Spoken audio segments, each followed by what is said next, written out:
तो परमात्मा ने कहा था कि चौथा युग जब कलयुग आवेगा तब हम अपना एक दास भेजेंगे। अब वहां काल के सामने परमात्मा ने कहा कि हम अपना दास भेजेंगे। और कबीर वाणी चैप्टर में परमात्मा ने धर्मदास जी से, जब धर्मदास जी घने चिंतित हो गए थे कि हे परमात्मा, आपने सतनाम और सारनाम गुप्त रख दिया और इसके बिना मोक्ष नहीं हो सकता। आपने मुझ किंकर के ऊपर दया करी दास पे और 42 वंश भी पीढ़ी बख्श दी, मेरी वंश चलेगा। तो हे परमात्मा, सारनाम और सतनाम बिना पार नहीं हो सकते, तो मेरे बच्चे कैसे पार होंगे? ऐसे कलेजा पकड़ के बैठ गया। परमात्मा ने सोचा भाई ये घना दुखी हो गया।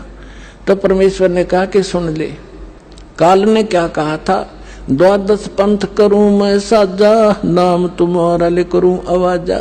12 पंथ नाम जो लेगी, हमरे मुख में आन समोही।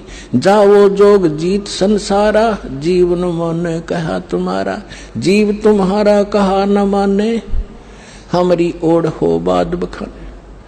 अब इतना समय नहीं रहा, मैं वो सारे प्रमाण आज नहीं दिखा पाऊंगा आपको कि 12 पंथ कौन कौन से हैं। तो 12 पंथ, 12वां पंथ गरीबदास पंथ बताया है, लिखा कवि सागर में। तो परमात्मा ने कहा तू चिंता ना करे धर्मदास, जब 5500 वर्ष कलयुग बीत जाएगा तब या बिचली पीढ़ी आवेगी, और बिचली पीढ़ी तक यो ज्ञान और तत्व ज्ञान और सतनाम सारनाम कति गुप्त रखना है, नहीं तो काल के दूतों का हाथ लग जाएगा, मेरा सारा मिशन खराब हो जाएगा। तो परमात्मा ने देखा कि ये बिल्कुल चिंतित हो गया घना।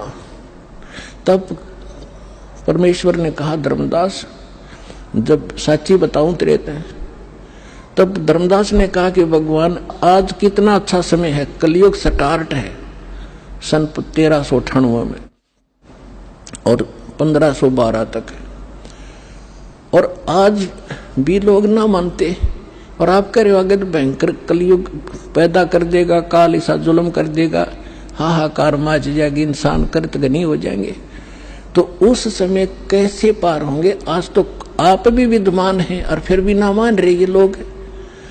तो परमात्मा ने कहा जब 5500 वर्ष कलयुग बीतेगा और 12वां वंश चल चुका होगा इस काल का, यानी गरीबदास पंथ तक, तो उस 12वें पंथ में मैं आऊंगा स्वयं, और फिर सभी पंथों को खत्म करके एक पंथ बनाऊंगा और सारी सृष्टि मेरा ही नाम लेगी। तेरे 42 वंश क्या सारी सृष्टि ने पार करूंगा धर्मदास, इन 42 की चिंता छोड़ तू। तब उसका दिल डटा था, और काल के सामने परमात्मा ने थोड़ा सा भेद रखा कि मैं अपना अंश भेजूंगा